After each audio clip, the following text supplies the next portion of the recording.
Harlem မခေါ်ပဲလာသည့်ဧည့်သည်လွေဦးဟန်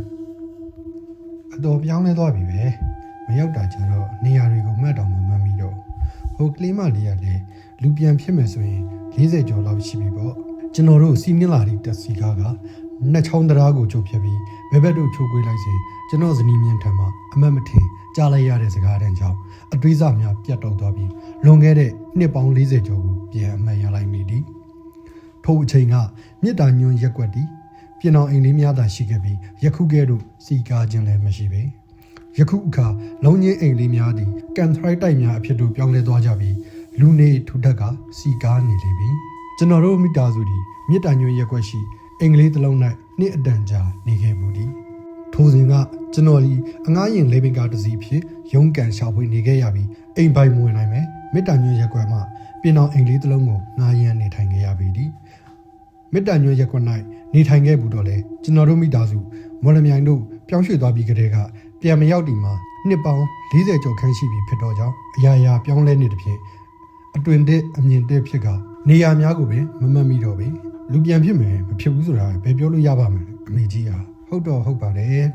မြင့်လဲတွေးကြည့်မိတာကျွန်တော်တို့ဇနီးမောင်နှံနဲ့တမီးတယောက်တာထွန်းကားခဲ့ပြီးတမီးဒီယခုအခါအသက်50နာကဲ့၍တာတမီး2ယောက်ပင်ရနေလေပြီမေတ္တာညွန့်နဲ့စတင်နေထိုင်ခဲ့ကြစဉ်ကတမီးဤအသက်သည်၄နှစ်ကျော်သာရှိသေးသည်ဒီတိုင်းလူပြန်မဖြစ်ဘူးအမေကြီးလူပြန်ဖြစ်ဖို့ကလွယ်တာမှမဟုတ်တာကလေးမလေးကအစွဲလဲကြီးတယ်ဇွဲလေးကြီးရဲ့တနာစရာတော့ကောင်းပါပြီတဲ့ဖေကြီးရဲ့အဲ့ဒီကောင်းမလေးအကြောင်းကိုတမီးနဲ့တော့ဟိုတလောကပြောဖြစ်နေကြသေးတာတမီးကအခုထိတော့ကြောက်နေတော့ကြောက်မှာပေါ့ငါတို့တောင်ကြောက်ခဲ့ရသေးတာပဲသူတို့သားဖားနှစ်ယောက်ကတနာစရာပါတနာစရာကောင်းတာငါတို့ပါကွာအခက်မတင်အတပါထွက်သွားနိုင်အဲ့ဒါတော့ဟုတ်တယ်ဖေကြီးရဲ့အဖေကြီးအတန်နဲ့ကြီးနဲ့អော်လိုက်တဲ့အတန်ကိုအခုထိနားတဲ့ကကိုမထွက်ဘူးမဖြစ်နိုင်ဘူးဆိုရင်လည်းဘယ်ဘဝများရောက်နေလဲမသိဘူးသိချင်လိုက်သွားကြည့်ပါလားဘာပြောတယ်အဖေကျမကိုအသေးခိုင်းနေလားအေးလေမင်းကဟိုကလေးမှဘယ်ဘဝရောက်နေလဲဆိုတာသိချင်တယ်မဟုတ်လားအဖေကြီးပဲကိုယ်တိုင်သွားကြည့်ဆိုတော့အဖေကြီးခေါ်လာတဲ့သူလေကားဆရာလေးကကျွန်တော်တို့ပြောဆိုနေကြတဲ့စကားများကိုနားဆွင့်ပြီးနောက်ကြည့်မှန်တယ်မှကြည့်နေတဲ့ဖြင့်စက်မပြောရန်အတွက်မြင့်ဤပေါင်ကိုလက်ကုပ်ပြီးတတိပေးလိုက်ရသည်မြင့်ကကျွန်တော်ကိုစိတ်ကောက်ပြီးစကားစက်မပြောတော့တဖြင့်ကျွန်တော်လည်းအတွေးများကိုလွန်ခဲ့သည့်နှစ်ပေါင်း40ကျော်ထံသို့ပြင်လည်ပို့ဆောင်လိုက်တော့သည်တစောင်းမုံလာပြည့်နေမှုကားဆွဲကောင်းတဲ့ဖြင့်အချိန်ကိုပင်တတိမထားလိုက်မိပြီ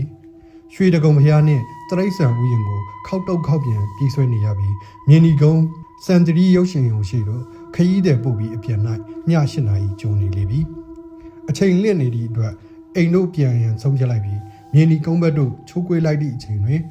်လမ်းပေါ်၌ရုပ်ရုပ်တဲတဲဖြစ်နေကြသည့်မြင်ကွင်းကိုမြင်တွေ့လိုက်ရသည်ကိုနှင့်မတက်ဆိုင်သည့်ကိစ္စမှုမဆက်စုတော့ပဲလူအုပ်ကြီးကိုကြော်ဖြတ်ရန်ပြင်လိုက်သည့်အချိန်တွင်အမျိုးသား၄-၅ယောက်ကကျွန်တော်ကားရှိမှပိတ်ရပြီးလက်သားနေကြတဲ့ဖြင့်ကားကိုရဲလိုက်ပြီးအခြေအနေကိုကြည့်လိုက်မိသည်ကားသားနေကြသူများသည်အိန္ဒိယနွယ်ဘွားအမျိုးသားများဖြစ်ပြီးရုပ်ရုပ်တဲတဲဖြစ်နေကြသည်ကားဆရာလူနာတွေကိုဆေးရုံအမြန်ပို့ပေးပါအကျိုးကြောင့်မပြောဆိုပဲအမိတ်ပေးတကယ်တော့ပြောဆိုနေသူကိုမြင့်ပန်ရပြင်နေသည့်အချိန်မှာပင်ကားကတိတ်ငနေဖြစ်သွားတဲ့ဖြင့်နောက်တော့လဲကြည့်လိုက်သည့်အခါလူနာများကိုကားပေါ်သို့တင်နေကြလေပြီဘာဖြစ်ကြလဲဗျကားတိုက်သွားတာတိုက်တဲ့ကားကမောင်းပြေးသွားတယ်ခိုက်ရန်ဖြစ်ပွားခြင်းမဟုတ်ပဲရင်တိုက်မှုဆိုသည့်အတွက်လူနာကအရေးကြီးနေတဲ့ဖြင့်ကျွန်တော်လည်းဘာမှဆက်မပြောတော့ပဲလူနာတင်ပြီးသည့်အထိရက်ဆောင်နေလိုက်သည်မောင်းလို့ရပြီဗျကားနဘေးကိုပုတ်ပြီးပြောဆိုလိုက်တန်ကြတဲ့ဖြင့်ဂီယာထိုး၍လီဘာကိုနင်းလိုက်တော့သည်မြန်မောင်းမှာလူနာအချိန်နေမကောင်းတော့မောင်းနေရဗျဥဝိဇာရလမ်းပေါ်သို့ရောက်သည့်အချိန်၌ကားနောက်ခန်းမှခေါင်းပြူပြီးအမြန်မောင်းပေးပါရင်ပြောဆိုနေတဲ့ဖြင့်အမြန်မောင်းနေကြောင်းပြန်လည်ပြောဆိုလိုက်ရတော့လေငယ်တန်းပါအောင်အော်ဟစ်ပြီးရုံးနေရရှာသည့် B360 လေးဘိန်းကားလေးအင်ဂျင်ပူပြီးကွဲသွားမိဆိုတဲ့ဖြင့်ငဲ့ညာရသေးသည်လူနာအခြေအနေကိုတိလို့တဲ့ဖြင့်ကားနောက်ခန်းသို့လက်ကြည့်လိုက်သည့်အခါကြမ်းခင်းပေါ်တွင်ထိုင်နေသည့်အမျိုးသားကြီးပေါင်ပေါ်၌ဘေးတစ်စောင်းလဲနေသည့်အမျိုးသားလူနာတစ်ယောက်နှင့်စွတ်ကျဲလက်ပြက်နှင့်အမျိုးသားကြီးကိုယ်ပေါ်မှမိန်းကလေးငယ်တစ်ယောက်ကိုမြင်လိုက်ရသည်မိန်းကလေးငယ်သည်တွေးများရွှဲနေပြီးဇက်ကအနောက်သို့လန်ကျနေသည်ရန်ကုန်ဆေးရုံကြီးအရေးပေါ်ဌာနသို့ရောက်သည့်အခါကားရက်လိုက်ပြီးလူနာများကိုကူညီတယ်မရန်ကားအနောက်သို့အမြန်ပြေးရလေသည်ကားဆရာကောင်မလေးကိုခေါ်သွားပြီးဆေးရုံဝန်ထမ်းတွေကိုအမြန်ခေါ်လာပေးပါဗျာဟုတ်ကဲ့ စွကြဲလက်ပြဝစ်စင်သားဒီအိန္ဒိယနွယ်ပါအမျိုးသားကတူလက်ပေါ်မှာကလေးမလေးကိုကျွန်တော်ထံတို့လွှဲပြောင်းပေးလိုက်တဲ့ဖြင့်ကျွန်တော်လည်းကလေးမလေးကိုအမြန်ပွေကအရေးပေါ်ဌာနတဲ့တို့အပြေးလွှားဝင်သွားပြီးစေးရုံဝန်ထမ်းများကိုအကူအညီတောင်းရလေတော့ဒီကျွန်တော်လက်ပေါ်မှာအိန္ဒိယနွယ်ပါကလေးမလေးဒီအသက်12နှစ်ဝန်းကျင်ခန့်မြတာရှိပြီးစင်ရနွမ်းပါပုံရပေသည်အဖြူရောင်လက်ရှိအင်ကြီးနဲ့အညိုရောင်ဘောင်းမီတို့လေးကိုဝစ်ဆင်ထားသည်ဇပင်ကရှည်လျားပြီးကြောလေမြရှိပေသည်လူနာလိုက်ဖို့ဒီအမျိုးသားထံမှလက်ပြောင်းယူလိုက်သည့်အချိန်တွင်မျက်လုံးပွင့်လာပြီးကျွန်တော်မျက်နှာကိုအသေးချာကြည့်နေသေးသဖြင့်အခြေအနေမဆိုးသေးဟုထင်ခဲ့မိတော့လေအရေးပေါ်အခန်းထဲသို့ရောက်သည့်အချိန်တွင်အသက်ပြောက်သွားခဲ့သည်ဒဏ်ရာရထားသည့်အမျိုးသားကဘဲဘက်လက်တွင်ကျိုးပြီးအယုံမောထွက်နေသည်ကလွယ်၍လှုပ်ရှားညှဉ်းညူနိုင်နေသည်ထိုသူ၏အခြေအနေကိုစောင့်ကြည့်ရန်ကျွန်တော်ကိစ္စမဟုတ်သည့်အတွက်ကျွန်တော်တာဝန်ပြီးဆုံးသွားပြီမို့လူနာလိုက်ဖို့သည့်အမျိုးသားနှစ်ယောက်ကိုအိမ်ပြန်တော့မည်ဖြစ်ကြောင်းအသိပေးလို့တော့လေလူနာနဲ့အလုရှုံနေကြတဲ့ဖြင့်မပြောတော့ပဲကားစီတို့ထွက်လာခဲ့သည်စေးရုံမှပြန်သည့်အချိန်တွင်ည9 နာရီကျော်နေလေပြီကျွန်တော်အဝတ်စားများပေါ်တွင်ကလေးမများ၏တွေးများပေကျန်နေသဖြင့်တွေးညီနှံများထောင်းထောင်းထားနေသည်ဗိုလ်ချုပ်အောင်ဆန်းလန်းအတိုင်းမောင်းနေလာပြီးတိမ်ဖြူလမ်းဘက်သို့ချိုးကွေ့လိုက်သည့်အချိန်တွင်ခေါင်းငန်းနှင့်ကားအနောက်ပိုင်းကိုခြားထားသည့်မှန်အားထုနှက်နေသည့်အတန်ကိုကြားလိုက်ရသဖြင့်လှည့်ကြည့်လိုက်သည့်အခါလေးသွယ်သည့်လက်နှစ်ဖက်ကိုမြင်တွေ့လိုက်ရသည်စေယုံကြီးအရေးပေါ်ဌာနအရှိ၌ကားရက်ထားစဉ်ကလေးတစ်ယောက်တက်ဆော့ပြီးကားပေါ်ပါလာခဲ့သည်ဟုထင်မဲ့သဖြင့်ကားကိုလမ်းဘေး၌ကဲ့ရက်လိုက်ပြီးဆင်းကြည့်တဲ့အခါကားနောက်ခံ၌မြည်သူများမရှိဘဲအရှိဘက်တောင်းစွန်၌ထိုင်ကုန်ပေါ်တင်ထားသည့်ဖြာခောက်တစ်ခုကိုသာတွေ့မြင်လိုက်ရသည်ဖြာခောက်ကိုယူကြည့်လိုက်သည့်အခါအတစ်ဆက်ဆက်တင်ဖြူးဖြာတစ်ချက်ဖြစ်နေသဖြင့်ခရီးတဲ့တယောက်ယောက်ကြံငယ်သည့်ဖြာဖြစ်နိုင်ပေသည်ပိုင်ရှင်မြည်သူမြည်ဝါကိုလည်းမသိနိုင်သည့်အပြင်တန်ဖိုးကြီးမားသည့်ပစ္စည်းလည်းမဟုတ်သည့်အတွက်ဖြာခောက်ကိုကားရှိကန်းထဲမှထိုင်ကုန်ပေါ်သို့ပြစ်တင်လိုက်သည်ကျွန်တော်စိတ်ထဲ၌ဘဝင်မကြမိသည့်အချက်ကမှန်ကိုထူးနှက်သည့်အတန်နှင့်မှန်ပေါ်မှလက်နှစ်ဖက်ကိုအသေးအချာကြားခဲ့မြင်တွေ့ခဲ့ရတော့လေကားနောက်၌လူတစ်ယောက်မှမရှိနေခြင်းပင်ဖြစ်သည်ကားနောက်ခန်းတွင်တွေးညီနှံကထောင်းထောင်းထနေသဖြင့်တဏီယာယာ၌ကားကိုရေဆေးကျင်တော့လေည9 နာရီကျော်နေပြီဖြစ်သည့်အတွက်အိမ်ရောက်မှဆေးကြောတော့မည်ဟုဆုံးဖြတ်ကားပေါ်သို့တက်၍အိမ်တို့မောင်းလာခဲ့တော့သည်မြင့်လာပြီကိုရေဟင်းကိုတွေးတယ်ဘာဖြစ်လာလဲမြင့်ကအိမ်တကားဖွင့်ပေးရင်ကျွန်တော်ကိုယ်ပေါ်မှာတွေးများကိုမြင်လိုက်တဲ့ဖြင့်အလက်နကြားဖြစ်သွားလေသည်အေးကွာမြင်းဒီကုန်းနှမ်းမှာကားတိုက်မှုဖြစ်လို့လူနာကိုဆေးရုံလိုက်ပို့နေရတာနဲ့နောက်ကျသွားတယ်ဟဲကိုတိုက်လိုက်တာလားမဟုတ်ပါဘူးတခြားကားတစ်စီးရတိုက်ပြီးမောင်းပြေးသွားတာတော်သေးတာပေါ့တွေးတယ်မြင်လိုက်လို့ကိုဘာများဖြစ်လဲဆိုပြီးလှန့်သွားတာရင်းနေတောင်းတုံနေအတိုက်ခံရတဲ့သူရောအခြေအနေကောင်းရဲ့လားမကောင်းဘူးကွာကလေးမက10 နှစ်ဝန်းကျင်လောက်ပဲရှိမယ်နောက်တစ်ယောက်ကယောက်ျားကွာကိုအသက်ကြီးပုံရတယ်ကလေးမလေးကဆေးရုံရောက်မှဆုံးသွားတယ်ဟိုလူကတော့ဘလို့နေလဲတော့မသိဘူးတနာပါတယ်ကလေးမလေးကတော့တော်တော်ခံစားရရှာမှာပဲသူမိဘတွေကတော့ရင်ကျိုးပါပြီကိုရဲ့ဟိုလူနဲ့ကောင်မလေးကဘာတော်လဲကိုအဲ့ဒါတော့ကိုလည်းပဲတီးပါမလဲနှစ်ယောက်စလုံးကကလားလူမျိုးတွေဟိုလူကလည်းစုပ်ပြက်ကောင်မလေးကလည်းစုပ်ချာနဲ့စင်ရနွားပါပုံရတယ်သမီးလေးရောအိတ်သွားပြီလားခဏလေးကမှအိတ်သွားတယ်သမီးကိုတိတ်ရင်ကိုစိတ်ပူလို့စောင့်နေတာကားဆက်နိုးတန်ကြားလို့ထွက်လာတာရေချိုးရင်ကားရေဆေးလိုက်အောင်မယ်ကွာဟုတ်ကဲ့ကိုရေချိုးပြီးထမင်းစားမှာမဟုတ်လားဟင်းတွေနှွေးထားလိုက်တော့မယ်နော်နှွေးကြလဲနှွေးထားလိုက်ဟုတ်ကဲ့ကိုမြန်လုံနော်အေးမိအောင်မယ်ရော့ဖြာယူလိုက်အောင်ကိုဝဲလာလားမဟုတ်ဘူးကားပေါ်မှာကျန်နေတာပိုင်ရှင်ကဘယ်သူမှလည်းမသိတန်ဖိုးလဲကြီးတာမဟုတ်တော့ယူထားလိုက်ကြတာပေါ့ကွာဟုတ်ကဲ့ကိုထမင်းစားတောက်ပြီးဆေးလိပ်ဖွာရင်အနာယူနေသည့်အချိန်တွင်ကျွန်တော်ဇနီးမြင့်ကအိမ်နောက်ခင်း၌စားပြီးသားပကံခွဲရောက်များဆေးကြောနေသည်ထိုအချိန်တွင်ကျွန်တော်ထိုင်နေသည့်ပလက်ကလထိုင်ကြောမိအားတစုံတစ်ယောက်ကကင်လုတ်တကယ်တို့လှုပ်သွားသည်ဖြင့်နောက်တို့လဲကြည့်မိလိုက်သည်သို့တော်မိလူမျှရှိမနေသည်ဖြင့်စိတ်ထဲ၌တမျိုးတမီဖြစ်သွားခဲ့သည်အနီးအနားတွင်တယောက်ယောက်ရှိနေတကယ်တို့ခံစားရပြီးနှာခေါင်းထဲတွင်လည်းတွေးညီနှံရနေသည်ကားရည်စေးပြီးအိမ်မော်တို့တက်လာကြတဲ့ကစိတ်ထဲ၌မတိုးမတန့်ဖြစ်နေမိသည်မမေ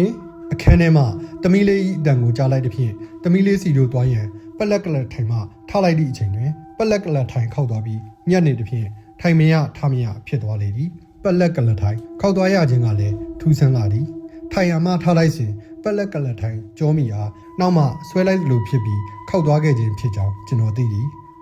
မင်းလာပြီတမီးလေးမြင့်ကတမီးလေးစီတို့ပြေးသွားသည်ဖြင့်ကျွန်တော်လည်း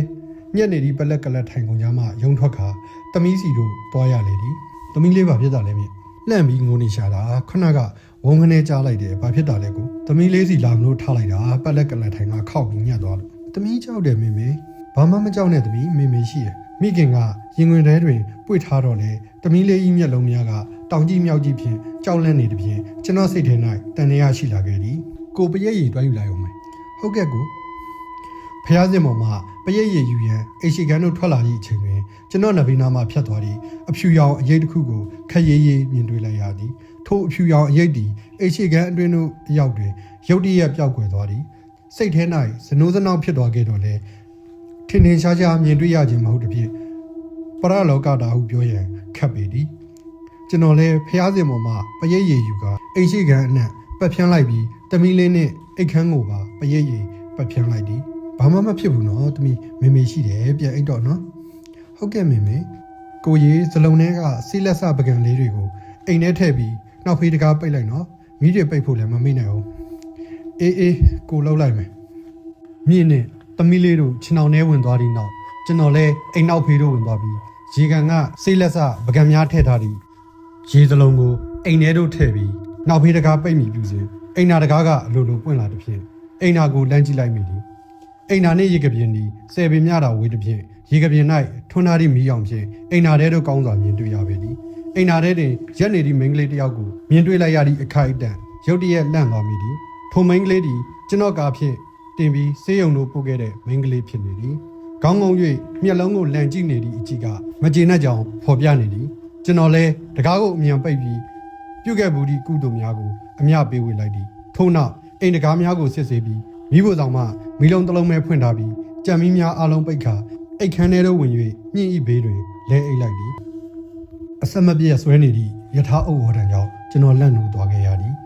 ယထာအုပ်ဝါဒံနှင့်ယထာခုံမောင်းတံများကိုနေ့စဉ်နဲ့မျှကြားနေရသဖြင့်အလေးအကျင့်ဖြစ်နေခဲ့တော့လေယနေ့ကျမှလန့်နိုးခဲ့ရသည်မြင့်နှင့်သမီးလေးကတုတ်တုတ်မရမလုပ်ပဲတခေါခေါဖြင့်အိမ်မောကြနေကြသည်ယထာတံတိုက်စိတ်သွားတော့လေအိယာဘေးမှာဇပွဲတဲ့နာရီထမတချက်ချက်မြည်နေတန်းကိုကြားနေရပြန်သည်လန်နိုးသွားတဲ့ဖြင့်မျက်လုံးများကကြေပြီးပြန်အိတ်လို့မရတော့တော့လေမနဲ့စောစောထပြီးကားဆွဲရအောင်မှမို့ဇုံမိတ်အိတ်ရန်ကြံလိုက်စဉ်ခန်းစည်းလိုက်ကလှုပ်သွားတဲ့ဖြင့်ခေါင်းထောင်ကြည့်လိုက်မိသည်ကျွန်တော်တို့အိတ်ခန်းတွင်တကားမရှိပဲခန်းစည်းလိုက်ကတာတက်ဆင်ထားတဲ့ဖြင့်လုံခြုံမှုမရှိတော့လေအိမ်ငါးဖြစ်သည့်အတွက်တကားမတက်တော့ပဲဒီအတိုင်းထားလိုက်ရသည်ခန်းစည်းလိုက်ကလှုပ်သွားတော့လေဆက်ပြီးမထူးကြတဲ့ဖြင့်ကောင်းပေါ်တို့ခေါင်းချလိုက်သည့်အချိန်မှာပင်ခြေရင်းဘက်မှချင်းတောင်ကိုတဖြည်းဖြည်းဆွဲတင်နေသည်ကိုတွေ့မြင်လိုက်ရတဲ့ဖြင့်ကျွန်တော်ချက်ချင်းထားထိုင်လိုက်သည်ချင်းတောင်နားစာကိုဆွဲမထားတကယ်တို့အလေလောက်တွင်ရက်တက်နေတဲ့ဖြင့်ကြက်တိမ်မွေးခြင်းများထသွားခဲ့သည်မြင့်ကိုနှိုးရကောင်းလို့စဉ်းစားနေစဉ်စန့်ထားသည့်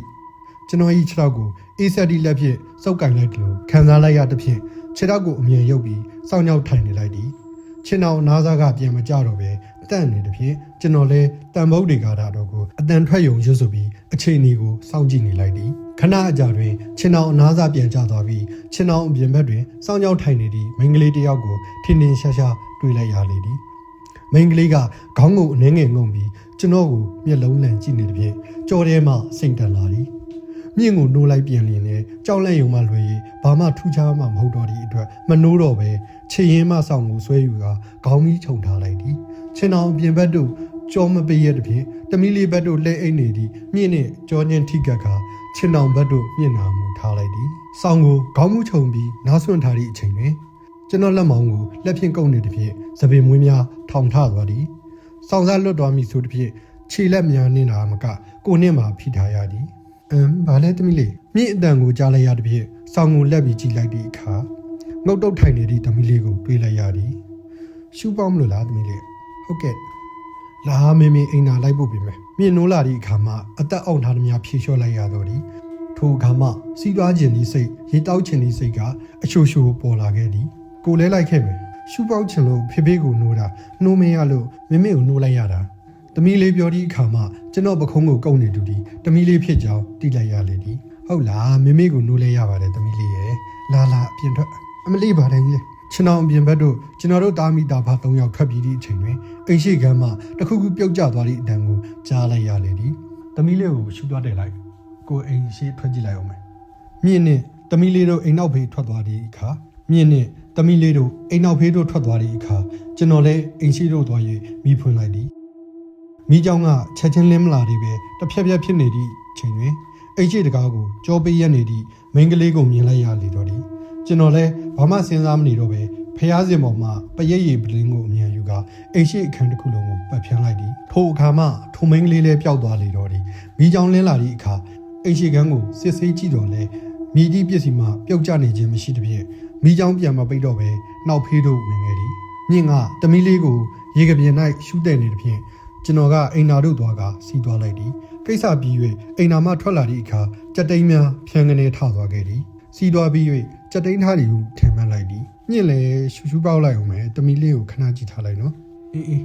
မြင့်အိမ်နာထဲဝင်နေကကျွန်တော်နဲ့တမီးလေးကအိမ်နောက်ဘေးရေကပြင်းနားတွင်ထိုင်ဆောင်နေကြသည်ဘာလဲတမီးလေး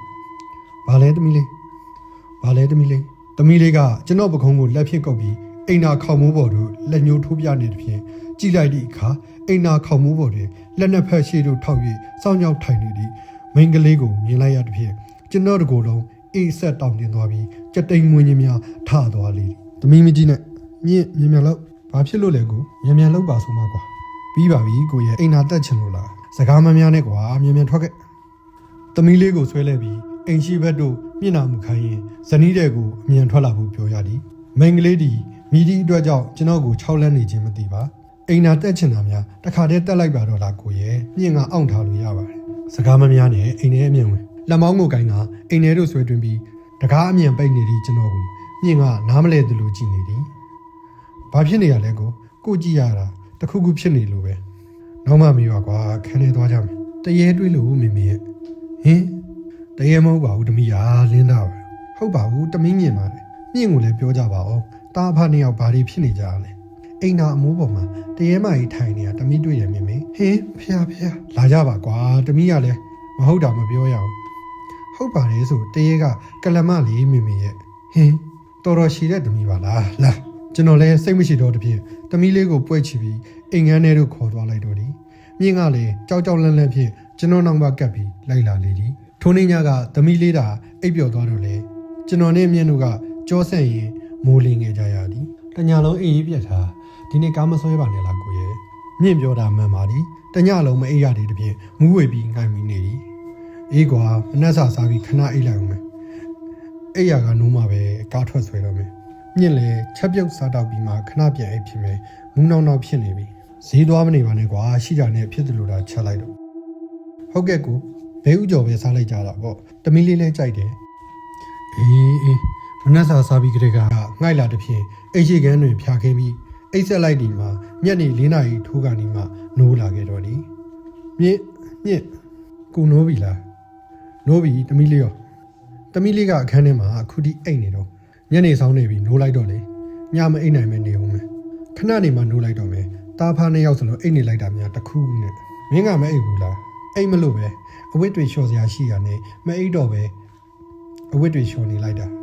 ကိုအင်ဂျီနဲ့ပစိုးမပေးနေတဲ့တွေးတွေကစွန်းနေပြီးလျှော်လို့မရတော့လွန့်ပြလိုက်ပါကွာချစ်ကုတ်နဲ့ဝယ်ထားရတော့နှမျိုးလို့စွန်းနေမှတော့ဘာလို့ရမလဲမြင်ဟာပင်မင်းပိုးကြည့်ပါဦးမယ်တဘောပဲကွာကိုကားထွက်လိုက်အောင်မယ်လန်းဆန်းဖြစ်သွားအောင်ရေချိုးပြီးမှသွားလေအချိန်သိမ့်မရှိတော့ဘူးကွာရေချိုးနေကြာနေလိုက်မယ်ပြန်လာမှပဲချိုးတော့မယ်ဟုတ်ကဲ့ကိုကားဆွဲမကောင်းတဲ့ဖြင့်ကျွန်တော်စိတ်ပြက်လာမိသည်ညနေကားစားထွက်ကြတဲ့ကည8 နာရီကျော်ဒီခီး3ညောင်းပင်ပို့ရတယ်ဒီခီးတဲ့ရသည့်တရုတ်တန်းလိုနေရမျိုးမှာပင်ကားတားမဲ့သူမရှိပေကားဆက်ဆွဲခြင်းစိတ်လည်းမရှိတော့တာကြောင့်အိမ်တို့ပြန်လာခဲ့တော့သည်စိတ်ပြက်လက်ပြက်ဖြင့်ပြန်လာစဉ်14လမ်းထိပ်အရောက်၌တန်ဃာတော်2ပါးလက်သားနေသည်ဖြင့်ရက်တန့်ပေးလိုက်သည်တန်ဃာတော်2ပါးသွားလို့ဒီနေရာကဝေးဝေးလန့်လန့်မဟုတ်ပဲတရတော်ကြောင်းလိုက်တို့ဖြစ်နေသည်ဖြင့်ကုသိုလ်ယူဒါနပြု၍လိုက်ပို့လိုက်သည်တရတော်ကြောင်းလိုက်ရှိတွင်ကားရက်လိုက်သည့်အခါရှေ့ကမ်းမှတန်ဃာတော်ကားပေါ်မှာမစင်းခင်နောက်ခန်းမှတန်ဃာတော်ကရှေ့ကမ်းတို့လာပြီးကျွန်တော်ကိုပြောဆိုသည်ဖြင့်အံ့ဩသွားမိပါသည်တန်ဃာတော်2ပါးသွားလို့ဒီနေရာကဝေးဝေးလန့်လန့်မဟုတ်ပဲတရတော်ကြောင်းလိုက်တို့ဖြစ်နေသည်ဖြင့်ကုသိုလ်ယူဒါနပြု၍လိုက်ပို့လိုက်သည်တရတော်ကြောင်းလိုက်ရှိတွင်ကားရက်လိုက်သည့်အခါရှေ့ကမ်းမှတန်ဃာတော်ကကားပေါ်မှာမစင်းခင်နောက်ခန်းမှတန်ဃာတော်ကရှေ့ကမ်းတို့လာပြီးကျွန်တော်ကိုပြောဆိုသည်ဖြင့်ကျွန်တော်အံ့ဩသွားမိသည်တခါကြီးကားကိုတန်းစင်လိုက်အောင်ဗျတခါကြီးရဲ့ကားပေါ်မှာမကြွမလွတ်တဲ့လူတွေရှိနေတယ်တင်ပါဗျာတပည့်တော်လှုပ်လိုက်ပါမယ်ဗျာ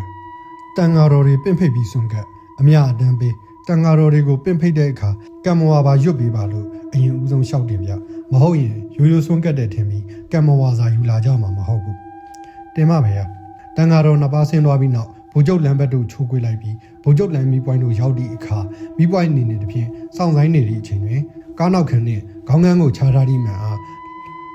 3-4ချက်ခံပုတ်တံကိုကြားလိုက်ရသဖြင့်နောက်ကြည့်မှန်မှနောက်ခန်းကိုကြည့်လိုက်မိသည်ဟာလက်နှစ်ဖက်ဖြင့်တန်တန်းကိုကင်ကာမျက်လုံးပြူးပြီးကျွန်တော်ကိုကြည့်နေသူသည်ကျွန်တော်အား6လက်နေသည်မိန်းကလေးဖြစ်ကြောင်းပြောစရာမလိုပေအရေးစွန်ပြီးနောက်လေကြည့်လိုက်သည့်အခါမမြင်တွေ့ရပဲနောက်ကြည့်မှန်မှကြည့်လျင်သာမြင်တွေ့ရသည်တရတော်ကြောင်းတိုက်တွင်ဆင်းသွားသည့်တန်ဃာတော်ကြီးပြောသလိုလှုပ်ရတော့မြည်ဟုတွေးနေစဉ်မိစိမ့်သွားတော့ကြောင့်ဆက်လက်မောင်းနေခဲ့သည်ကားမောင်းနေရင်နောက်ကြည့်မှန်ကိုမကြကြည့်နေမိတော့လေအိမ်ရောက်သည့်အထိမတွေ့မိတော့မေအိမ်တို့ရောက်သည့်အခါအိမ်ရှိ၌ကားရက်လိုက်ပြီးမြင့်ကိုဟွန်တီ၍ခေါ်လိုက်သည်ဖေဖေပြန်လာပြီးမေမေရေသမီးအိမ်ပေါ်မှာပဲနေအောက်ဆင်းမလာနဲ့မေမေရောမေမေနောက်ဖေးမှာရှိတယ်မေမေကိုဖျားစင်ပေါ်ကပရိတ်ရည်ပါယူခဲ့လို့ပြောလိုက်ဟုတ်ကဲ့ဖေဖေသမီးလေးနဲ့ပြောဆိုနေစဉ်မြင့်ရောက်လာတဲ့ဖြင့်အတော်ဖြစ်သွားသည်ကိုပရိတ်ရည်ယူမလို့လားအေးခဏလေးတော့သမီးအိမ်အောက်မစင်းနဲ့ဟုတ်ကဲ့မေမေမြင့်ကတဘောပေါက်ပုံရပေသည်ဖျားစင်ပေါ်မှာပရိတ်ရည်ပလင်းကိုအမြန်ပြေးယူလာပြီးကျွန်တော်ကိုပေးလေသည်ပရိတ်ရည်ကလက်သုံးလုံးပဲကြံမှာတော့လားမင်းညကတင်တဝက်ကျော်ရှိသေးတယ်ဟုတ်တယ်ကိုခဏကတအိမ်လုံးဖြန်းလိုက်ရလို့အဲ့ဒါပဲကြံတော့တာဟင်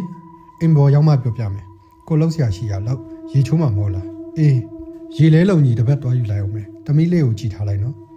်ညင်ရေလဲလုံကြီးတွားယူနေစဉ်လက်ကြံပရိတ်ရည်ဖြင့်ကားတစ်စီးလုံးကိုဖြန်းပတ်လိုက်တော့သည်ရေချိုးပြီးအဝတ်စားရှာနေစဉ်မြင့်ကကျွန်တော်ကိုလက်ကုပ်ပြီးအိမ်ငန်းထဲသို့ဝင်သွားတဲ့ဖြင့်ကျွန်တော်လည်းမြင့်နောက်မှအိတ်ခမ်းထဲသို့လိုက်သွားခဲ့သည်ဘာဖြစ်လို့လဲပြောစရာရှိလို့အေးပြောလေညနေ9 နာရီလောက်မှာမြင့်ကတမီးလေးကိုထမင်းခွန်းနေတယ်ထမင်းခွန်းကျွေးနေတဲ့အချိန်မှာတမီးလေးစောတဲ့ကော်ဘက်ရုပ်ကအဝတ်ချင်းနှောင်းပေါ်ကနေပြုတ်ကျလာတယ်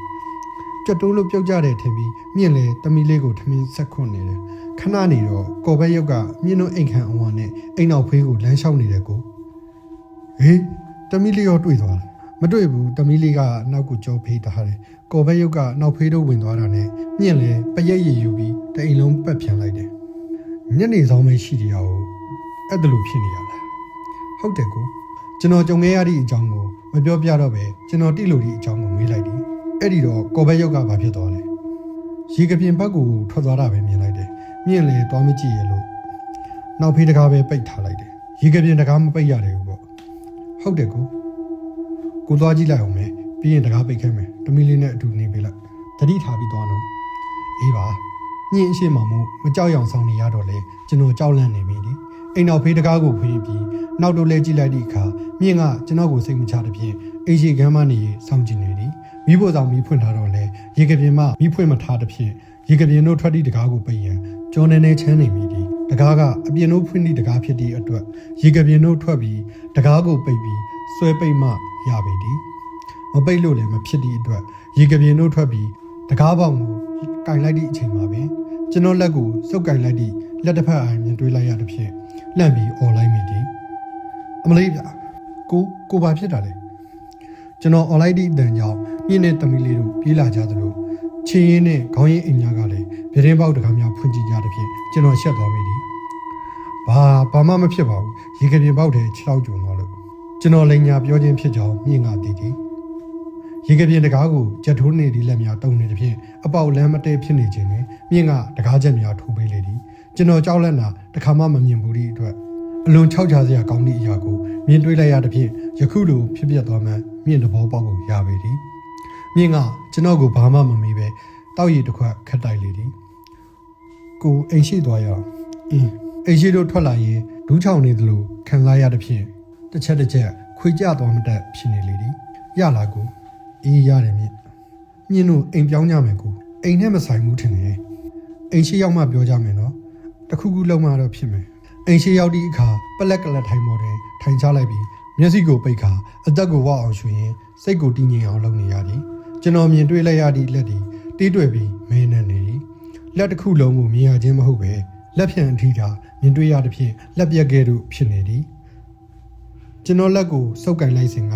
အေးဆက်ပြီးမတောက်နေသည့်အထီးတွေကိုခံစားလိုက်ရသဖြင့်ရုတ်တရက်လန့်ပြီးអော်လိုက်မိခြင်းဖြစ်ပါသည်တတ်တန်ရလာကို မြင့်ကဘေးမှာရက်ခတ်ပေးရင်မင်းနဲ့တဖြင့်ကျွန်တော်ခေါင်းငိမ့်ပြလိုက်သည်မြင့်တို့တစ်ခုခုလုံးမတော့ဖြစ်မယ်အိမ်ပြောင်းရင်လည်းလိုက်နေမှာပဲနဲ့တူတယ်ဘာဖြစ်လို့လဲကိုအိမ်မှာငကိုကလေးကရှိနေတဲ့ဟာတွေမှမဟုတ်တာဒါဆိုဘယ်လိုလုပ်ကြမလဲဖုန်းကြီးပြင်ပြီးပရိတ်ရွတ်အမြတမ်းပေးကမဝါရွတ်ရတော့မှာပဲမြင်ရဲ့မမေဟိုမှာမြင့်နဲ့ကျွန်တော်တို့စကားပြောနေကြစဉ်တမီလေးကမြင့်လက်ကိုကုပ်ပြီးကျွန်တော်နောက်ကျောဘက်တို့လက်ညှိုးထိုးပြနေတဲ့ဖြင့်လေပြန်ကြည့်လိုက်မိသည်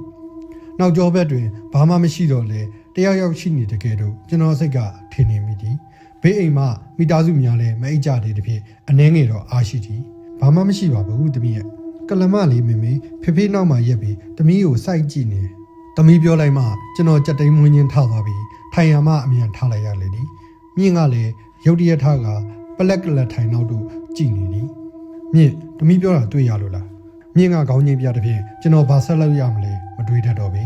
9နာရီတောင်ခွဲတော့မှာပဲဟိုကြီးမအိတ်လောက်တည်ဘူးထင်တယ်ဘယ်လိုလဲမြင့်3ရင်ကျော်ကအကြားအမြင်ဆရာမကြီးလေပယောကလည်းကုတယ်တဲ့တမီးလေးနဲ့ခဏဆောင်နေမြင့်သွားပင့်လိုက်အောင်မယ်မြင့်ကဘယ်လိုသိရလဲစုံစမ်းထားရတာပေါ့တမီးလေးကိုလည်းကြည့်ထားလိုက်မြင့်ကပြောဆူဖြင့်တကားဖွင့်ပြီးထွက်သွားသည်တမီးလေးကကျွန်တော်အနာတို့တိုးကက်လာပြီးပေါင်ညာတဲ့တို့တိုးဝင်ကသူ့ကိုပစိုးဖြင့်အုပ်ထားလေသည်မကြောက်နဲ့တမီးလေးဖေရှိတယ်ဟင်းတမီးကြောက်တယ်တမီးတို့အရှိမရက်နေတယ်တမီးကိုမကြောက်ဖို့ပြောရတော့လေကျွန်တော်ကိုယ်တိုင်ကဒူးတုံနေသည်ဟေးငါတမီးကိုလာမချောင်းနဲ့ငါ့ကိုဘာကောင်မှန်းနေလဲတည်သွားမယ်ကဲဖေပြောလိုက်ပြီမကြောက်နဲ့တော့နော်တမီးလေးကြောက်နေတဲ့ဖြင့်ထန်နဲ့မှန်နဲ့ချင်းချောင်းလိုက်သည့်အချိန်မှာပင်ပလက်ကလထိုင်ကိုနောက်ကျောမှဆွဲလန့်လိုက်တဲ့ဖြင့်ပလက်ကလထိုင်ခောက်ပြီးကျသွားလေသည်ဖေကြောက်တယ်တမီးကြောက်တယ်ကျွန်တော်လဲဘာဆက်လုပ်ရမှန်းမသိတဲ့ဖြင့်ကျွန်တော်ပေါင်ကြားထဲမှာတမီးလေးဤကြောကုန်းကိုပုတ်တက်ပြီးခြုံနေမိသည်ဟူကြီးမဲ့အိတ်ဒီလိုတော်ပါသေးရဲ့အိမ်မော်တို့တက်လာသည့်မြင့်ကိုတွေ့လိုက်ရသည့်အခါတမီးလေးကကျွန်တော်ထံမှမိခင်ထံသို့ပြေးသွားပြီးအတင်းဖက်၍ငိုတော့သည်တမီးလေးတိတ်ဘွားကြီးရောက်လာပြီနော်အိမ်ပေါ်ကြွပါကြီးကိုကြီးကိုဖျာခင်းပေးလိုက်ပါဦးမြင့်နဲ့အတူပါလာသည့်အမေကြီးကအိမ်မော်တို့မတက်သေးပဲအိမ်ပေါဝတင်ရက်ခါအိမ်ရှိကန်းကိုတေချာကြည့်နေသည်အိမ်ရှိကန်းနောက်တွင်လှိတ်ထားသည့်တင်ဖြူးဖြာကိုကျွန်တော်တွားယူမိပြီးစဉ်အမေကြီးကဖျာမယူရင်အလင်းအမြန်တားဆီးလိုက်တဲ့ဖြင့်ကျွန်တော်ခြေလင်းများတုံငနေရက်သွားသည်ဒါမယူနဲ့ဖျာလိုက်ကိုလုံးဝမယူနဲ့အမေကြီးကအိမ်မော်တို့တက်လာပြီးဖျားစင်ရှိတွင်ကြုံထိုင်ကဖျားကိုတုံငိန်ချလိုက်သည်အမေဆိုသလိုလိုက်ဆိုပြီးအမေကြော့လိုလိုက်ကြော့ကြမေးလေးလဲလိုက်ကြော့နော်ဟုတ်ကဲ့ကြီးဟုတ်ကဲ့ဖွားဗုဒ္ဓံတရဏံကိစ္ဆာမိဓမ္မံတရဏံကိစ္ဆာမိတန်ခံတရဏံကိစ္ဆာမိကျွန်တော်တို့မိသားစုလည်းအမေကြီးပြောသည့်အတိုင်းတရဏဂုံစောက်တီကဖျားကိုဥတုံးချိန်ချလိုက်ကြသည်အမေကြီးကမျက်စိမိတ်ကငြိမ်သက်သွားလေသည်ခဏအကြာတွင်အမေကြီးထံမှစကားကိုကြားလိုက်ရသည့်အခါကျွန်တော်နှင်းမြင့်တို့တယောက်မျက်နှာတယောက်ကြည့်ပြီးခန္ဓာကိုယ်ချင်းပူကန်လိုက်ကြသည်ဖျားလိတ်ထဲမှာဝင်ပုံနေဟာအမေမြင်ပါတယ်ကွယ်အမေရောက်လာတာနဲ့ပြေးပုံတော့တာပဲဒီမိသားစုကိုဘာကြောင့်ဒုက္ခပေးနေရတာလဲအမေကိုပြောပါဦးအမေကြီးကပြောလိုက်သည့်အခါဖျားလိတ်ကလဲကျသွားသည်လဲကျသွားတော့လဲပြေးမသွားပဲအလိတ်လိုက်ဖြစ်နေသည်အမေကြီးကမျက်လုံးမိတ်၍ငြိမ်သက်နေပြီးခေါင်းတညင်းကြီးလုံနေသည်အတော်ကြာသည့်အခါမှာမျက်လုံးပြန်ပွင့်လာပြီးကျွန်တော်တို့ဘက်တို့လဲ၍ထိုင်နေသည်ဒီဓာတ်နာမည်ကဘလို့ခေါ်တဲ့တုံးကွမြရေးပါကြီးအေးသားလေးကလေးမကသူ့အဖေကိုရှာမတွေ့လို့တားကိုအကူကြီးတောင်းနေတာတဲ့နောက်ပြီးတားကသူ့ဖြာကိုယူထားတယ်တဲ့ဗျာသူ့အဖေကငင်းနီကုန်းကကာဝက်ရှုံမှာအလုပ်လုပ်တာတဲ့သူ့မှာအမေမရှိတော့ဘူးတဲ့သူ့မှာမွေးချင်းမောင်နှမလည်းမရှိဘူးသူ့အဖေနဲ့တူအိမ်ပြန်မလို့ကားလန်ကူးနေတော့ကားတိုက်ခံရတာတဲ့သူ့အဖေကိုရှာမတွေ့လို့တားကိုအကူကြီးတောင်းနေရတာပါတဲ့ဖြာကလည်းအဲ့ဒီနေ့မှဝယ်ထားခဲ့တာတဲ့အတစ်ချိုတဲ့ဗျာဒီလိုလုပ်ကြည့်ပါလားသားဟုတ်ကဲ့ကြီးအဲ့ဒီနေရာကိုသွားပြီးသူ့အဖေရဲ့အခြေအနေကိုစုံစမ်းပေးလိုက်ပါဟုတ်ကဲ့မနဲ့သွားလုပ်လိုက်ပါမယ်အကျိုးအကြောင်းသိရရင်အမေကိုလာခေါ်တော့အမေကူညီပေးမယ်ဟုတ်ကဲ့ကြီးအခုလောလောဆယ်တော့ဘာမှမလုပ်ပါနဲ့အောင်ကလေးမလေးကသူ့အဖေကိုလိုက်ရှာနေတာသူ့အဖေဘယ်မှာရှိတယ်ဆိုတာသူသိရင်သူ့ဟာသူထွက်သွားပါလိမ့်မယ်ဟုတ်ကဲ့ကြီးသူ့အိမ်လိပ်စာနဲ့နာမည်ကိုရောပြောသေးလားကြီးအိမ်လိပ်စာတော့မမေးမိဘူးနာမည်တော့ပြောတယ်ဒါဗမာနာမည်မဟုတ်တော့အမေလည်းတေချာမမှတ်တတ်ဘူး ဟုတ်ကဲ့ជីជីကျွန်တော်မနဲ့အိပ်ရနိုးတာနဲ့စုံစမ်းလိုက်ပါမယ်အမေပြန်တော့မယ်နော်ဟုတ်ကဲ့ជីជីကိုတမီးတို့ဘယ်လိုကြောရမလဲရှင်မလိုပါဘူးတမီးရဲ့အမေကတတဝါတွေကိုကယ်တင်ပြီးကုသိုလ်ပြုပါမယ်လို့ဂတိခံထားတယ်ဟုတ်ကဲ့ជីဖျားကိုမလွန်ပြင်းနဲ့တော့ဒါမနဲ့ဖြန်တားပြန်လာရင်ဘာလုပ်ရမလဲဆိုတာအမေပြောပြပါမယ်ဟုတ်ကဲ့ခင်ဗျမလွန်ပြပါဘူးအမေပြန်တော့မယ်တမီးလိုက်မပူနေတော့နော်ဟုတ်ကဲ့ជីကျေးဇူးတင်ပါတယ်ရှင်အမေကြီးပြန်သွားပြီးနောက်မြင့်ကတမီးလေးနဲ့အတူအိတ်ခမ်းထဲတို့ဝင်သွားတဲ့ဖြင့်ကျွန်တော်လည်းအိမ်ရှိတင်တယောက်တည်းမနေရတော့ပဲအိမ်ရှိမီးကိုပိတ်ခါအိမ်ခမ်းထဲတို့အမြန်ဝင်လိုက်ရလေတော့ဒီတကောင်ကျော်အချိန်လောက်တွင်ငိုရှိုက်နေသည့်အတန်ကိုကြားလိုက်ရတဲ့ဖြင့်ကျွန်တော်နိုးလာပြီးနားဆွလိုက်မိသည်မြင့်လည်းခေါင်းထောင်လာတဲ့ဖြင့်မြင့်ကိုအသာကုတ်ပြီးငကိုကြားယုံလေးတန်းဖြင့်မေးလိုက်သည်နိုးလာတာလားဟုတ်တယ်ကိုရောကြားလို့နိုးလာလားဟုတ်တယ်အတန်ကအိမ်ရှိကားကွာဟုတ်တယ်တမီးလေးဘက်နေရတာအပြင်ထွက်မကြည့်နဲ့တော့အေးပါအတန်လာရာကတမီးလေးအိတ်နေသည့်နေရန်ဘက်မှဖြစ်နေတဲ့ဖြင့်ထိုနေရာသည်အိမ်ရှိခန်းတောင်းဆုံးဖြစ်ပြီးဖျားလိမ့်ရှိသည့်နေရာဖြစ်ပေသည်ကျွန်တော်နဲ့မြင့်တို့နားဆိုင်ထောင်နေကြစဉ်ငိုတန်ရုတ်တရက်တိတ်သွားလေသည်ထို့နောက်ကျမ်းမြင့်ဘော်ကိုခြေဘွားတို့ပုတ်တိုက်ပြီးကြောက်တိတချက်ခြေတံကိုကြားရသည်ခြေတံကအိမ်ရှိမှနောက်ဖေးတို့လာနေသည့်အတန်ဖြစ်တဲ့ဖြင့်ကျွန်တော်တို့လင်မယားနှစ်ယောက်နားဆွနေကြသည်ခြေတံကကျွန်တော်တို့အခန်းဝါတွင်ရက်တန့်သွားတဲ့ဖြင့်ကျွန်တော်နဲ့မြင့်တို့ပြိုင်တူခေါင်းထောင်ပြီးကြည်လိုက်ကြသည့်အခါလိုက်ကအောက်ခြေတွင်လွတ်နေသည့်နေရာမှာခြေထောက်နှစ်ဖက်ကိုမြင်တွေ့လိုက်ရသည်ကျွန်တော်အသေးချာကြည့်နေတော့လေမြင့်ကတမီးလေးဘက်တို့လှည့်ပြီးတမီးနဲ့အတူစောင်းကောင်းမိခြုံလိုက်တဲ့ဖြင့်ကျွန်တော်လည်းခြေရင်းမဆောင်ကိုခြေထောက်ဖြင့်ဖြည်းဖြည်းညက်ဆွဲယူလိုက်ပြီးခေါင်းမိခြုံထားလိုက်သည်အချိန်တော်ကြာသည့်မိတို့များမထူကြတဲ့ဖြင့်စောင်းကိုအတာလက်ပြီးကြည့်လိုက်တဲ့အခါကျွန်တော်ဘေးမှာခြေနှောင်အပြင်ဘက်တွင်ငုတ်တုတ်ထိုင်နေသည့်ကလေးမအားမြင်တွေ့ရလေသည်ထိတ်လန့်သွားတဲ့ဖြင့်ရုတ်တရက်အွန်လိုင်းမိအချိန်တွင်ဗဇက်ကိုဆောင်ဖြင့်အချိန်မီပိတ်လိုက်နိုင်ခဲ့သောကြောင့်တမီးလေးလက်မနိုးသွားခဲ့ပြီသို့တော့ကျွန်တော်ဗဇက်မှစကားများအလိုလိုထွက်သွားခဲ့သည်ငါတို့မချောက်ပါနဲ့မနဲ့ကြရင်မင်းအဖေကိုစုံစမ်းပေးပါမယ်ကျွန်တော်ပြောဆိုလိုက်ပြီးမကြခင်မှာအိမ်ရှိကန်းတို့ထွက်သွားသည့်ခြေတံကိုကြားရသည်အိမ်ရှိကိုထွက်သွားပြီဆောင်းကောင်းမိခြုံထားသည့်မြင့်ထံမှထွက်လာသည့်အတန်ဖြစ်သည်ဖြင့်မြင့်လည်းမအိတ်သေးပဲနားဆွနေကြောင်းကိုသိလိုက်ရသည်ကို့ဘေးမှာငုတ်တုတ်ထိုင်နေတာကွာအမလီကိုစီကဥကနေအတန်ကြားလိုက်ရတယ်ဒီညတော့အိတ်ရမယ်မထင်ပါဘူးကွာခဏလောက်တော့မေးလိုက်ပါလားမနဲ့သွားစရာရှိရမဟုတ်လားမျက်လုံးကျယ်နေပြီဖះကိုအာယုံပြုတ်ပြီးမျက်လုံးမိတ်ထားလိုက်မြင့်ပြောသလိုဖះကိုအာယုံပြုတ်ပြီးမျက်စိမိတ်ထားတော့လေမျက်လုံးထဲ၌ဖះကိုမမြင်ပဲကလေးမလေးမျက်နှာကိုသာမြင်နေမိသည်ကလေးမလေးအကြည့်သည်အသက်ပြောက်ခံနေတွင်ကျွန်တော်ကိုကြည့်သွားသည့်အကြည့်မျိုးဖြစ်နေသည်တူဤဖခင်နှင့်ဖြာလေးပေါ်တွင်မနက်မိုးလင်းတွေနှင့်မြင်းနေကုန်းတို့သွားပြီးစုံစမ်းရမှဖြစ်သည့်အတွက်မိုးမြမြန်လင်းပါစေဟုသာဆုတောင်းနေမိတော့သည်မနက်10 နာရီကျော်ပြီးမှမြင်းဒီကုန်းတစ်ဝိုက်စီကားနေသည်ကားပစ္စည်းဆိုင်များကားဝက်ရှော့များလုပ်ငန်းစတင်လုပ်ကိုင်ပြီးအချိန်ကိုမှန်းပြီးမနက်9 နာရီကျော်မှထွက်လာခဲ့သည်လမ်း၌ခရီးတဲ့3ယောက်လက်သားတစ်ဖြင့်ကားရက်ပြီးတွားလို့ဒီနေရာကိုမေးကြည့်ရာစမ်းချောင်းကျွန်းတော်လမ်းဖြစ်နေတဲ့ဖြင့်ဟန်ကျသွားလေသည်ကျွန်းတော်လမ်း၌ခရီးတဲ့များကိုချပေးပြီးမြင်းဒီကုန်းတို့မောင်းနေလာခဲ့သည်မြင်းဒီကုန်းပန်းညံရောက်တော့အခါပန်းညံအကျော်တွင်ကားရက်လိုက်ပြီးတော့လူရှင်းနေသည့်အတွက်ကွန်းရဆိုင်တို့ရှောက်လာခဲ့သည်စိုက်ကားဂိတ်နှင့်ကွန်းရဆိုင်သည်စုံစမ်းမေးမြန်းရန်အတင့်တော်ဆုံးနေရာဖြစ်သောကြောင့်ကွန်းရဆိုင်တို့ရွေးလိုက်ခြင်းဖြစ်ပေသည်အကိုကြီးဟိုနေ့ကကားတိုက်ခံလိုက်ရတဲ့ကလေးမလေးနဲ့အမျိုးသားတစ်ယောက်ကဘယ်ကလဲခင်ဗျပပြိုင်မွေမုတ်စိတ်မွေများနဲ့ကွန်းရတဲ့ကြီးကကျွန်တော်မျက်နှာကိုတေချာကြည့်ပြီးဘာကိစ္စရှိလို့လဲကိစ္စလေးနည်းနည်းရှိလို့ပါအဲ့ဒီလူနာနှစ်ယောက်ကိုကျွန်တော်ကနဲ့ဆေးရုံလိုက်ပို့ခဲ့တာပါမူဇာရေမူဇာဘာလဲဒီကိုခဏကိစ္စရှိလို့ကွန်းရတဲ့ကြီးကပလက်ဖောင်းပေါ်တွင်စကားပြောဆိုနေသည့်သူကိုလက်ခုပ်တီးပြီးခေါ်လိုက်သည့်အခါမူဇာဆိုသူကကျွန်တော်တို့စီကိုရှောက်လာလေသည်ထိုလူဒီလူနာတော်ဖို့ဒီနေ့ကကလေးမကိုကျွန်တော်လက်ထဲလွှဲပေးလိုက်သည့်စွတ်ကျဲလက်ပြတ်နဲ့လူဖြစ်နေတဲ့ဖြင့်ဝမ်းတာသွားမိသည်ဘာကိစ္စလဲဟာရှင်းပါဒီလူကနာနန်ဒီဘယ်နဲ့နေလဲဆိုတာသိကျင်လို့တဲ့သူ့ကိုမေးနာနန်ဒီကမူဇာနဲ့အလုပ်တူလုပ်နေတဲ့သူဟုတ်ကဲ့မူဇာကပစိုးကိုပေါင်ညာတဲ့ညှက်လိုက်ပြီးကွန်တရေးကိုပြက်ခနဲတွေးကကျွန်တော်ကိုခြေအဆုံးခေါင်းဆုံးကြည့်နေသည်ကျွန်တော်မှတ်မိလားကားတိုက်ခံရတဲ့ လူနာ2ယောက်ကိုဆေးရုံလိုက်ပို့ပေးခဲ့တဲ့လေးဘိန်းကားသမားလေးမတ်တော်မမီဘူးဘာကိစ္စရှိလို့လဲဟိုလူဘယ်လိုနေသေးလဲဆိုတာသိချင်လို့ပါကောင်းမလေးရာတည်သွားပြီးနာနန္ဒီကတော့လက်ကျိုးသွားတယ်ခြေထောက်အယိုးအပ်သွားတယ်ဟာဟုတ်လားတနာစရာဗျာသူတို့ကဘယ်မှာနေကြတာလဲဗျမအူကုန်းမှာသူ့စီကိုသွားကျင်လို့ဗျာလိမ့်စာလေးပေးပါလားသူ့အိမ်ကလည်းဘယ်သူမှရှိမှာမဟုတ်နာနန္ဒီကလည်းကြင်မြင့်တိုင်းအယိုးဆေးရုံရောက်နေတယ်ဟုတ်လားနာနန္ဒီဆိုတာနာမည်အရင်လားဗျနားမှာနာရီအကြီးရှိနေလို့နာနန္ဒီလို့ခေါ်တာသူ့နာမည်ကအလီဗမာနာမည်ကလှမြင့်ကျေးဇူးတင်ပါတယ်ဗျာအဆင်ပြေမယ်ဆိုရင်သူရှိတဲ့အဆောင်နဲ့အခန်းကိုပြောပြပေးပါလားဗျသူ့ကိုပေးစရာလေးတွေရှိနေလို့ပါ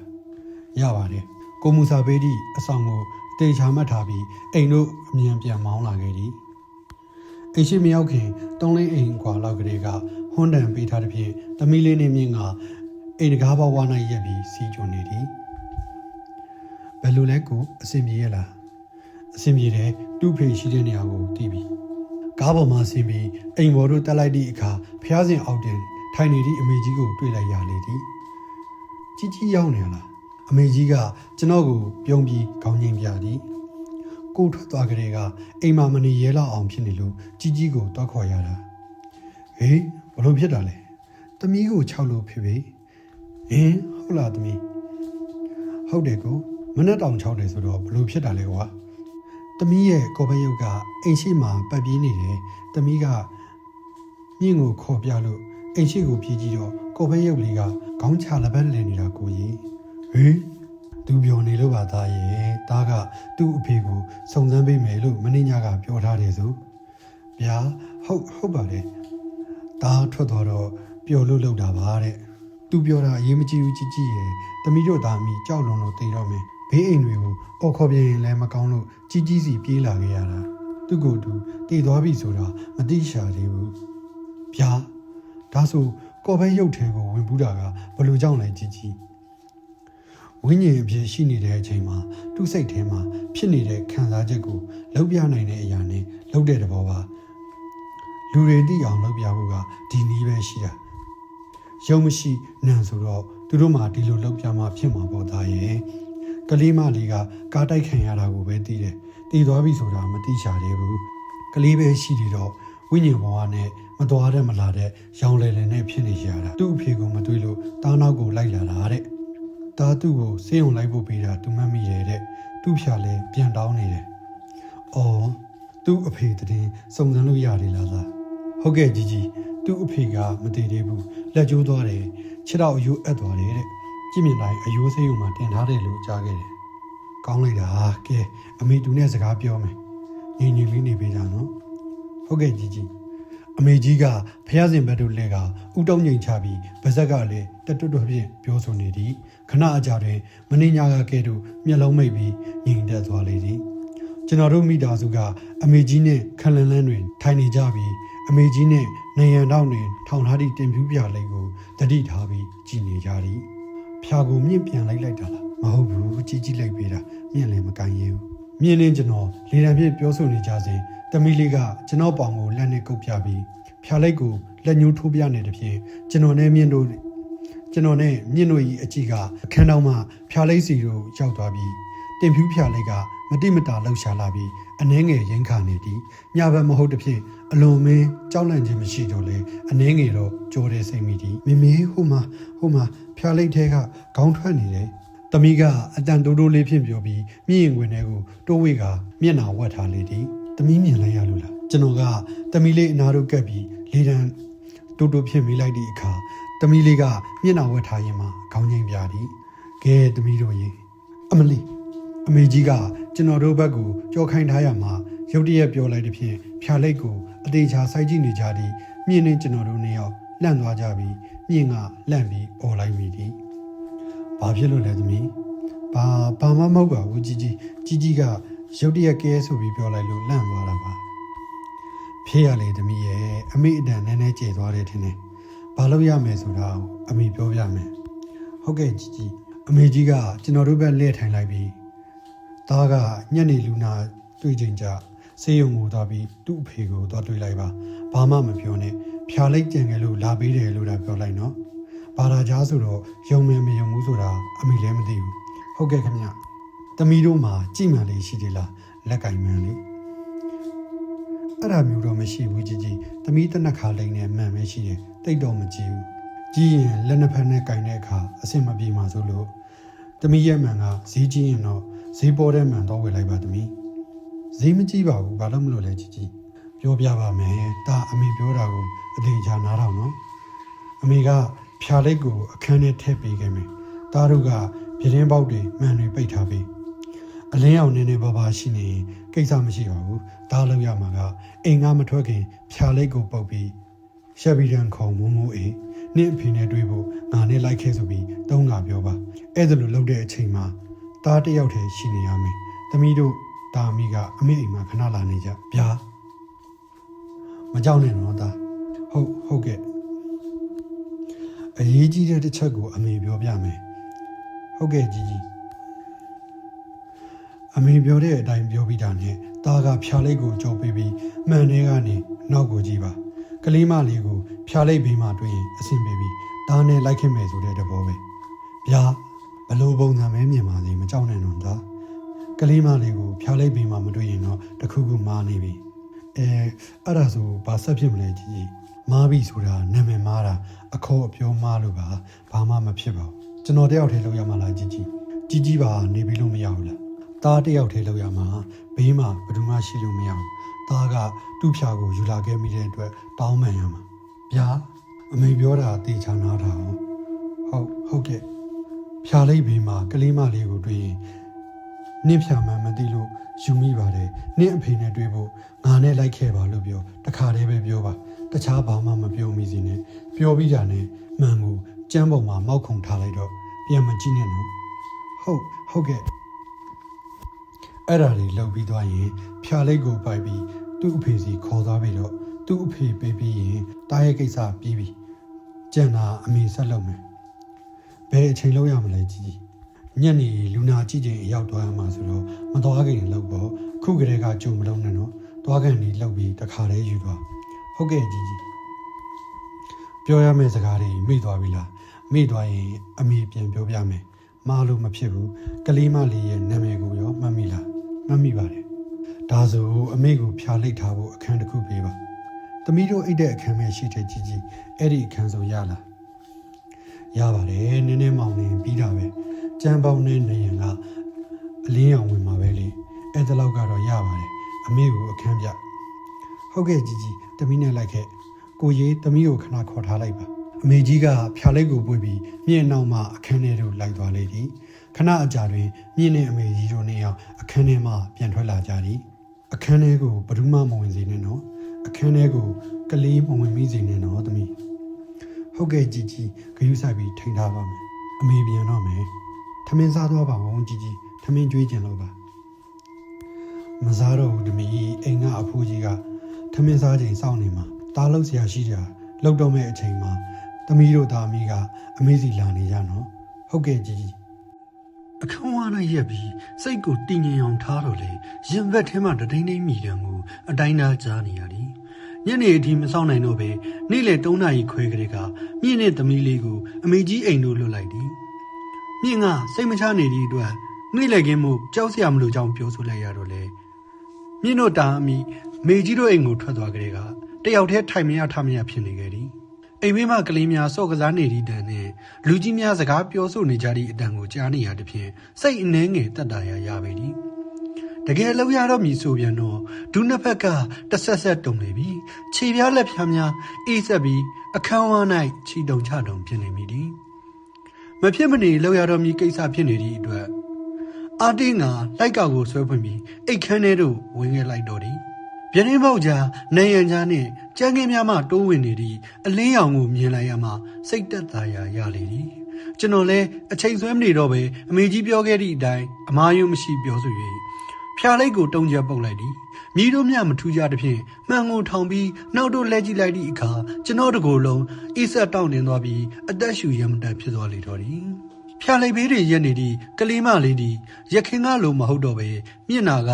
ဖူးရောင်ဖောင်းကားနေသည်မျက်လုံးနှလုံးကအပြင်တို့ပြူးထွက်နေသည် ရခင်ကလိုအဖြူရောင်အင်ကြီးလက်ရှင်နဲ့အညိုရောင်ဘောင်းမီတို့ကိုဝစ်ဆင်ထားခြင်းမဟုတ်တော့ပဲတကူလုံးပိတ်ဖြူများနဲ့ပတ်ထားသည်နင့်ဖြာမှမတီလို့ယူခဲ့မိပါတယ်နင့်အဖေနဲ့တွေ့ဖို့ငါနဲ့လိုက်ခဲ့ကိစ္စအမြန်ပြီးတော့မှဖြစ်တော့မှာမို့အမေကြီးမှာထားသည့်အတိုင်းအတေအချာပြောဆိုကာကြည်မှန်ကိုကြမ်းမြင့်ပေါ်တို့မောက်လျက်ချထားပြီးဖြာလိုက်ကိုပိုက်ခါအိမ်ရှိတို့အမြန်ထွက်လာခဲ့တော့သည်ဖြာလိုက်သည်ပေါ်ပါမနေပဲလေးလံနေကြောင်းကျွန်တော်သတိထားမိလိုက်သည်အိမ်ရှိရောက်တော့အခါတကားလည်းအစင်းနှင်းဖွင့်ထားသဖြင့်ကားစီတို့သွားပြီးကားနောက်ခန်းထဲသို့ဖြာလိုက်ကိုထည့်လိုက်သည်အမေကြီးတို့အိမ်ရှိမှရက်ကြည့်နေကြသည့်မြင့်နဲ့သမီးလေးကိုမြင်လိုက်သဖြင့်လက်ပြပြီးကားပေါ်သို့အမြန်တက်ခါဆက်နိုးလိုက်တော့သည်ကြည့်မြင်တိုင်းရိုးစိမ့်ုံတို့ရောက်သည့်အခါလူနာကြည့်ချိန်မရောက်သေးသဖြင့်ကားပေါ်၌တောင့်နေရသည်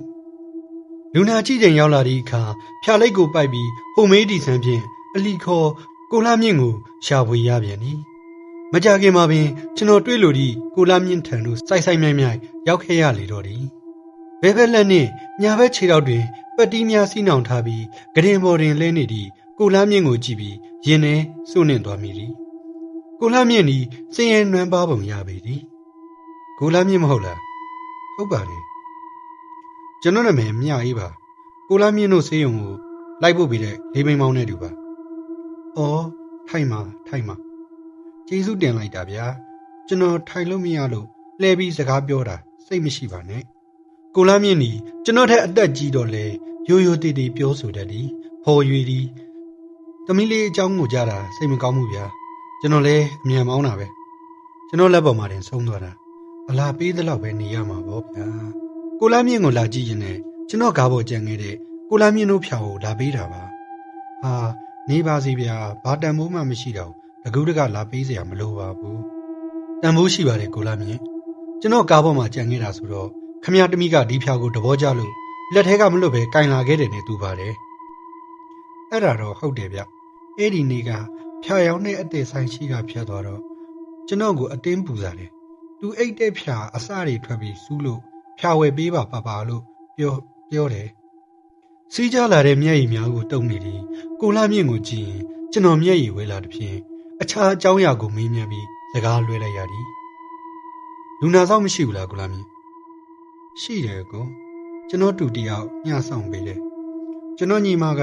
အလုပ်တစ်ဖက်နဲ့ဆိုတော့ထမင်းပို့ချိန်ပဲလာနိုင်တယ်ညနေစာလာပို့သွားပြီလားညနေစာကျွန်တော်တူလာမှယူလာလိမ့်မယ်ကိုဒါဆိုလဲကျွန်တော်ပြန်တော့မယ်ဗျာကားဆွဲလိုက်အောင်မယ်ဟုတ်ကဲ့ကိုကျွန်တော်ကတော့ခြေလက်တွေကောင်းမှပဲအလုပ်ပြန်လုပ်နိုင်တော့မယ်မီနီကုန်းရောက်ရင်ကျွန်တော်နာမည်ကိုမေးလိုက်ပါကားပစ္စည်းတွေကိုလိုအပ်ရင်ကျွန်တော်နဲ့အရင်ဆက်တွေ့ပြီးမှဝင်တော့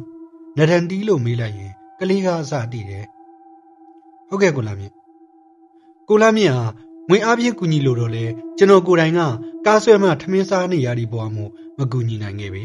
ဆေးရုံမှအပြန်တွင်ကျွန်တော်ရင်တစ်ခုလုံးပေါ်ပါနေသည်အိမ်ရောက်သည့်အခါမြင့်နဲ့တမီးလေးတို့တကားဝမှစီးကြုံနေကြသည်အမေကြီးကကြည်မှန်ကိုမောက်လျက်ထား၍ထူခွဲလိုက်ပြီးချောင်းထဲသို့လွှင့်ပစ်လိုက်ကြောင်းမြင့်ပြောပြသဖြင့်တီးခဲ့ရသည်ထိုနေ့ထိုအချိန်မှစ၍ကျွန်တော်တို့အိမ်တွင်မခေါ်ဘဲရောက်လာသည့်ဧည့်သည်တယောက်ပေါ်မလာတော့ပဲပျောက်သွားလေတော့သည်မြင်းဒီကုန်းတော့မကြာခဏရောက်တော့လေကိုလာမြင့်ထံတို့မရောက်တဲ့ဖြင့်ကိုလာမြင့်အလုပ်လုပ်နိုင်ဒီလားတခြားအလုပ်ပြောင်းလုပ်နေဒီလားဆိုတော့ကိုကျွန်တော်မသိပေကလေးမလေးဒီလေသူ့ဖခင်နဲ့အတူရှိနေဒီလားတခြားဘုံဘွားတို့ကူပြောင်းသွားပြီလားဆိုဒီကိုလည်းကျွန်တော်မသိပေအဖေမြင်တာသေးရောက်တော့မယ်ပစ္စည်းတွေစေအောင်မှိတ်ကြံခဲ့ဦးမယ်အေးဟုတ်လားအင်းလေမီးပွင့်ကြွယ်မြင်တာသေးလေအေးဟုတ်တာပဲကားဆရာလေးမင်တာဈေးနှမ်းမှာပဲရက်လိုက်ပါဗျာဟုတ်ကဲ့အဖဘာတွေတွေးလာလဲဖေကြီးရယ်တလန်းလုံးညင်နေတာအမေကြီးကစိတ်ကောက်ပြီးစကားပြန်မပြောတော့မြစ်တာညွတ်မှာနေခဲ့တော့ကအကြောင်းလေးပြန်တွေးနေရတာဗောကွာမေးလိုက်ပါတော့အဖေကြီးရယ်ငါမေ့နေတဲ့ကိစ္စကိုမင်းအဆလာဖော်တာလေအမေကြီးရယ်ဟုတ်ပါပြီဒါလေးပြောမိတာကိုဖြစ်နေလိုက်တာရောက်ပြီစင်းတော့ကားရက်လိုက်သည့်အခါကျွန်တော်ကအရင်ဆင်းပြီးမြင့်ကကျွန်တော်နောက်မှလိုက်ဆင်းလာသည်ကြီးမေထိကြံနေတယ်။အော်ဟုတ်တာပဲကျေးဇူးပဲသားရေ။ငါကြတော့ပစ္စည်းမေ့ကြံနေမယ်လို့ပြောပြီးသူကထီးမေ့ကြံခဲ့တယ်။ကောင်းရောကွာ။အဖေကြီးကိုဂယုဆိုင်နေရတာနဲ့ထီးမေ့သွားတာပါ။အမှဗျာတလန်းလုံးစကားမပြောပဲစိတ်ကောက်နေတာကိုများဂယုဆိုင်နေတယ်လို့ပြောရသေးတယ်။တော်ပြီဖေရော့သားရေကစေ့ကြည့်လိုက်အောင်နော် ကားဆရာလေးကပိုက်ဆံရည်တွက်ပြီးကျွန်တော်တို့နှစ်ယောက်ကိုပြုံးစီးစီးပြည့်ကြည့်ကမောင်းထွက်သွားတော့တယ်ကားဆရာလေးကအသက်ငယ်ပေမဲ့တစ္ဆာရှိတယ်သူများပစ္စည်းကိုအချောင်လိုခြင်းစိတ်မရှိဘူးထင်းမို့လို့တတိပေးတာဗောကွပိုက်ဆံအိတ်တို့ဖုန်းတို့ကြံခဲ့ကြည့်ပါလားအမေဖြာလိုက်တောင်ပြန်မပေးတဲ့သူရှိသေးတာပဲမင်းဘ누구ကိုစောင်းပြောနေတယ်အမေအဖေကြီးကိုတဲ့တဲ့ပြောနေတာရှင်းပြီလားတော့ကွာဈေးထဲဝင်မယ်ဘယ်တော့မလို့လဲဒီအဖိုးကြီးတော့ကားတိုက်ပြီးတေတော့မှာပဲကျွန်တော်လဲကို့အတွင်းနဲ့ကိုမှုဈေးထဲဝင်ပဲလမ်းပြတ်ကူးဖို့ရွယ်လိုက်စဉ်မြင်ကကျွန်တော်လက်မောင်းကိုစောင့်ဆွဲလိုက်တဲ့ဖြင့်မိပွိုင်းဖြက်လာသည့်ဘက်စကားနဲ့ပုတ်ခတီကဖြစ်သွားလေသည်ဟုတ်တယ်ဟေးဟိုကလေးမလေးဘယ်ဘွားရောက်နေလဲဆိုတာသွားကြည့်မလို့ကွာအဖေကြီးသွားတာအရေးမကြီးဘူးကျမတရေကြောက်တယ်ဘာကွာကျွန်တော်တို့ဟော်လွန် channel မှာတင်ဆက်နေသည်မခေါ်ပဲလာသည့်ဧည့်သည်ဆိုတဲ့ဇာတ်လမ်းလေးဒီနေရာမှာပြီးဆုံးသွားပါပြီခင်ဗျာနားဆင်ခံစားပေးကြတဲ့အတွက်ကျေးဇူးအထူးတင်ရှိပါတယ်ခင်ဗျာ